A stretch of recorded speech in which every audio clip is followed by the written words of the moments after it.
Welcome to one of the most jaw-dropping sentencing hearings you'll ever see. Today, 31-year-old Joshua Page faces the judge with a decade-long criminal history, and yet, his defense attorney is asking for rehab instead of prison. But here's the catch: Page isn't your average defendant. His record goes all the way back to when he was just 14, with charges including breaking and entering, weapons possession, and drunk driving. In this hearing, he'll plead for one more chance to get sober, but the judge has seen it all before. Stick around, because what starts as an emotional redemption plea quickly turns into one of the harshest judicial smackdowns you'll see all year. People be Joshua Page. It's filed 24-7042FH. Counsel, you want to state your appearances, please? Melissa Goodrich, Wayne County Prosecutor. And good morning, Your Honor. James Gilbert, here on behalf of Mr. Page. Liz Elliott on behalf of Mr. Page, who sits to my right. Okay, thank you. You can use one of the other chairs as well if you wish. Well, Your Honor, I'm just here as a figurehead, so I'm going to bow out and hand everything over to the son. Okay. Okay. All right. All right. So, Ms. Elliott, have you had a chance to review the pre-sentence report and recommendations with your client? I have, Your Honor, yes. And I did review a sentencing memorandum submitted by defense counsel, as well as some letters of support and documentation and support, and a letter from Mr. Page. I've had a chance to review that. Thank you. Thank you. Do you have any additions or corrections or modifications to the factual information in the report? No, Your Honor. The advisory guidelines are scored at 10 to 28 months. Any scoring challenges from the defense? No, Your Honor. Ms. Goodrich, any additions, corrections, or scoring challenges from the people? No, Your Honor. Ms. Elliott, anything you want to say on your client's behalf? Yes, Your Honor. Thank you. Your Honor, the defense submitted that sentencing memorandum, so I'll be brief. What I think is most important to highlight today is that Mr. Page stands before you today ready, willing, and able to tackle his substance abuse issues. With the grace of this court, Mr. Page hopes that you'll allow him that opportunity. Mr. Page realizes that you've heard that before, and that those words are often hollow. He is sincere, and his actions since this last offense show that he's ready to start his journey towards recovery. The people closest to Mr. Page have also reported that his genuine efforts, that he's made genuine efforts at becoming a changed man. His conduct while he's been incarcerated has been exemplary. He's had no write-ups. He's engaged in the services that are available to him in the jail. For long-term sobriety, this needs to continue. That's why we're asking for the jail sentence followed by inpatient rehab at. This is the emotional centerpiece of the hearing: Joshua Page, standing before the court, trying to convince the judge he's ready to change. He talks about trauma, sobriety meetings, and the pain of being misunderstood. It's raw and heartfelt, but it's also tragically familiar to every courtroom veteran. Judges hear this kind of plea every day, and they've learned to separate sincerity from survival instinct. What makes this moment powerful is how self-aware Page sounds. He admits his past doesn't reflect change. But will honesty be enough to outweigh a lifetime of bad choices? That's the tension hanging in this room right now. KPEP, and then followed by a term of probation with alcohol monitoring. Thank you, Your Honor. Thank you, Ms. Elliott. Mr. Page, you don't have to say anything today, but it is allowed. Is there anything you want to tell me or no? Yes, Your Honor, I do. Okay, go ahead.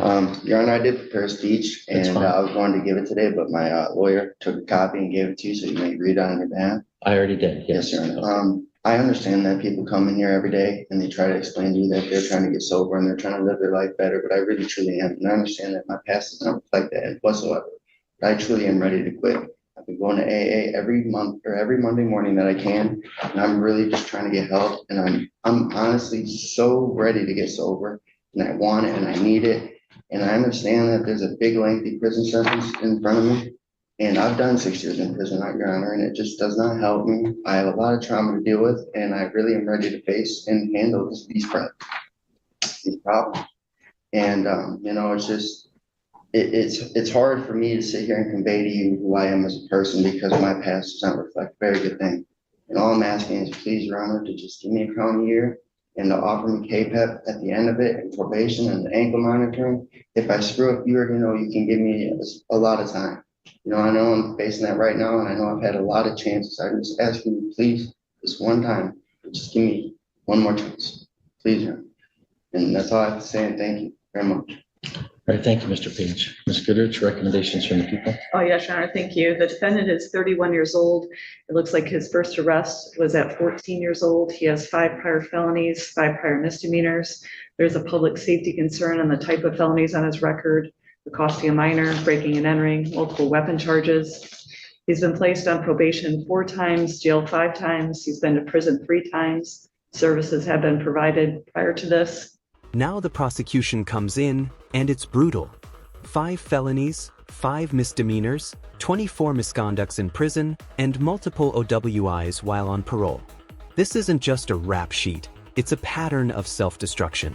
The prosecutor's tone is almost clinical, but the subtext is clear.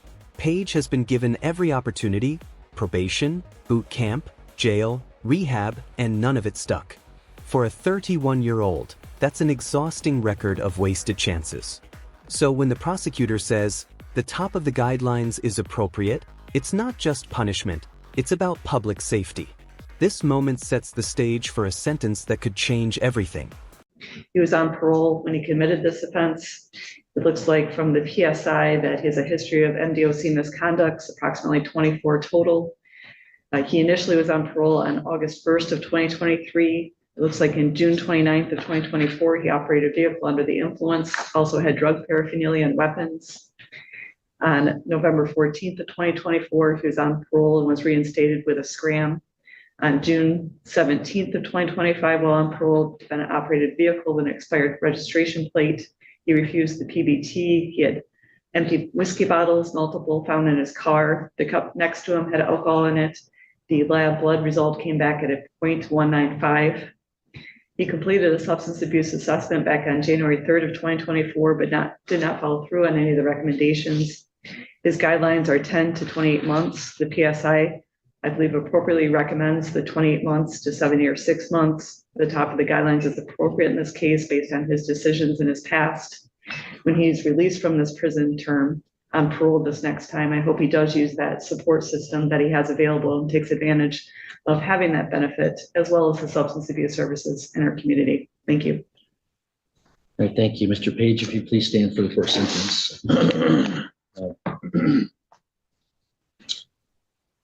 There are, I know Mr. Page has acknowledged his prior record not being his best foot forward, so to speak.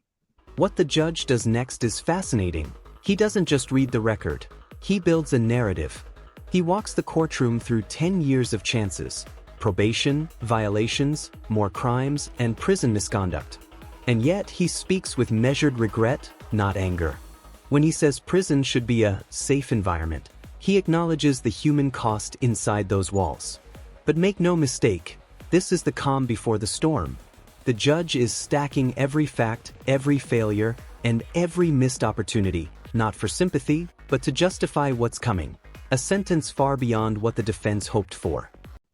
It is important that on the record we place some of those things. So some of the relevant factors that I've looked at here, back in November of 2014, Mr. Page was sentenced for a felony breaking and entering. He got probation with 6 months upfront jail and the SAI boot camp. And then in 2015, he violated probation by drunk driving with a high BAC. He got 6 months more in jail, but probation was continued. So he got chances to address that, 10 years ago. In 2017, he violated that probation again by stealing a gun. He went to prison for that, for 28 months on stealing the gun and 4 years on the probation violation. While he was in prison in 2018, he committed another felony by possessing a weapon in prison. He got another 14 months in prison for that. Then while he's still in prison in 2020, he commits another felony, prisoner possessing contraband, and he got another 14 months consecutive prison for that. So that's why then the prosecutor says he went to prison 3 times. It was really 1 time he went, but you had 3 commitments, 3 sentences. So that's when he did the 6 years, and it's, reported in the PSI and also in the defense sentencing memoranda that, you had some really negative experience that had happened to you or around you while in prison. And, that's regrettable and that should not happen. That's not what anybody intends to happen. That's not part of the punishment of a sentence. Prison should be a safe environment for people, but the reality of human behavior makes it such that sometimes it's not. So I regret that you had to witness some of those things. You were granted parole on August 1st of 2023. The next summer, July of 2024, you were arrested for drunk driving on parole, and a CCW carried concealed weapon charge. In that case, there was a BOL, be on the lookout for someone driving crazy. You were twice the legal limit, had a fixed blade knife in the visor of the car. That November, I dismissed the CCW charge, finding that there was not legal basis for that charge. But it did qualify as a violation of parole, possessing any weapon at all. But I dismissed that felony charge and granted you a PR bond. And here's where the judge loses patience. The parole board says Joshua Page won't be a menace to society. The judge's response?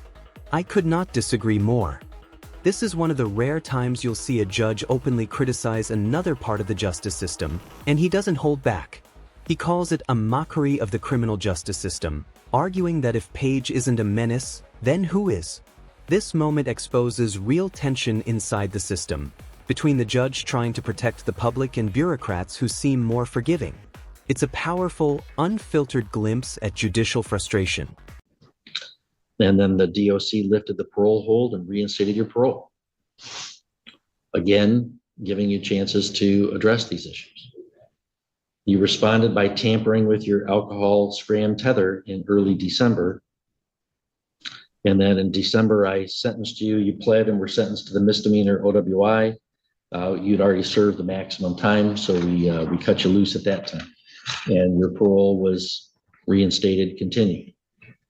And then this May, while you were still on that parole, you were again arrested for a OWI 0.19 BAC. In addition to the 2 felonies committed while Mr. Page was in prison, he had several misconducts in prison, including using alcohol 3 times, using other substances 3 times, fighting 3 times, possessing stolen property 3 times. So, you were kind of contributing to some of the bad environments and behaviors in prison as well. There's a pattern of drunk driving here in 2015, 2024, and 2025. All 3 of those drunk drivings involved a BAC of more than twice the legal limit. All 3 of those were committed while Mr. Page was on some form of supervision, probation, parole, and parole. And this is the second OWI committed on the same term of parole.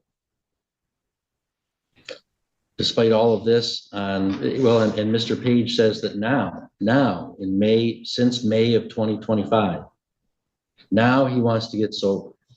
I mean, there's been more than a decade of efforts and opportunities for you to get sober. Instead, you drank and used in prison.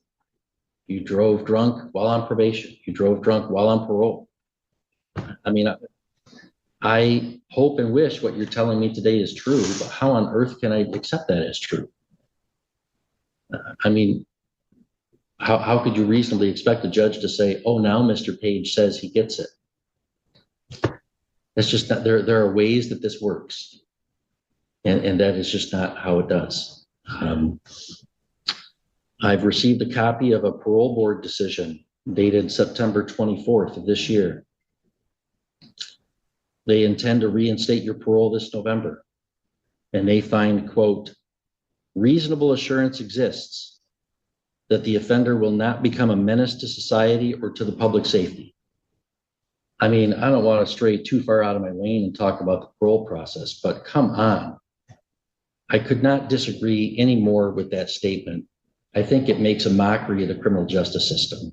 I don't even know what words in the English language mean if you can say those words about this offender at this time. reasonable assurance exists that Mr. Page will not be a menace to society or public safety? How about he drives drunk whether he's on probation or parole?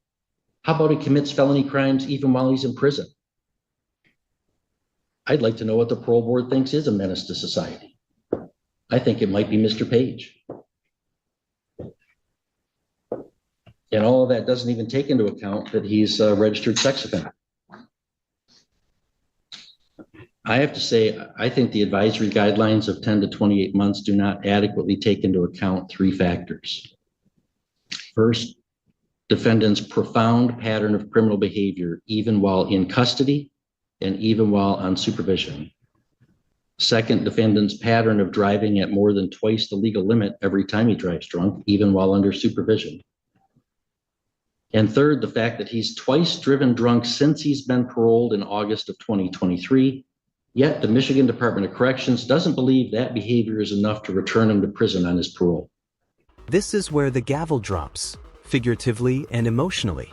The judge lays out 3 reasons for an upward departure: Page's repeated offenses, his alcohol abuse even under supervision, and his danger to society. Then comes the blow: 5 to 7.5 years in prison, consecutive to parole. Translation: Page won't see freedom anytime soon. But what's striking here isn't the length of the sentence, it's the reasoning. The judge's tone mixes stern logic with weary compassion. He's not angry, he's disappointed. He's seen too many men like Page waste too many chances, and he's done taking risks on words over actions. So honestly, I think an upward departure from the guidelines is warranted in this case, given that this is this defendant's 6th felony, his 3rd drunk driving, 2 that he's been paroled. He continues to possess weapons inside prison and while on parole. Even though I dismissed the charge, he was possessing weapons on parole. It's clear that this defendant poses a danger to society. You know, I regret, Mr. Page, to tell you, I think a maximal sentence is proportionate here.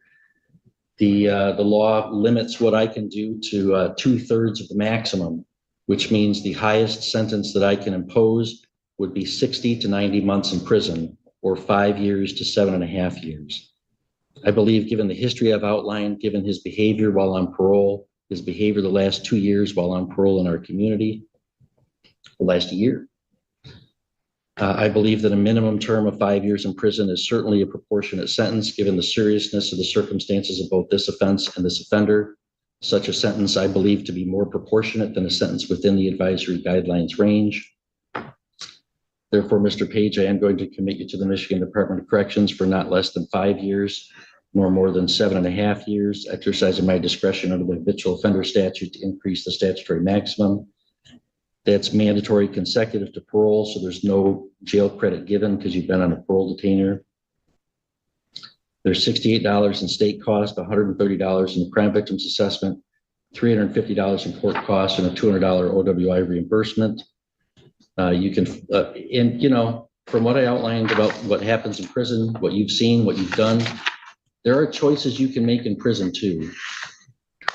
And you can begin to address these issues in prison. And I hope you make better choices on the inside this time. And when you are paroled, you're still going to be paroled as a fairly young man.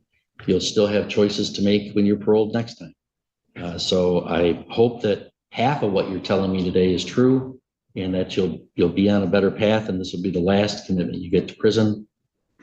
But I think given that history, you should expect judges to give you the maximum that they can. I think that's just what's reasonable. Mr. Page, if you want to appeal, you can do so by filing an application to the Court of Appeals. If you want a lawyer, I would give you one, but you'd have to ask me within 6 months. We're going to hand you a piece of paper explaining that, ask you to initial one for us. The other one's for you to fill out if you want to take an appeal. And good luck to you, sir. And there it is. The judge gives Joshua Page exactly what he warned, the maximum sentence possible. Yet, even as he does, he leaves Page with a sliver of hope. You'll still have choices to make when you're paroled next time. It's a rare balance of punishment and humanity, justice with a trace of mercy. This case highlights a hard truth. Redemption means nothing without action, and the justice system can only offer so many chances.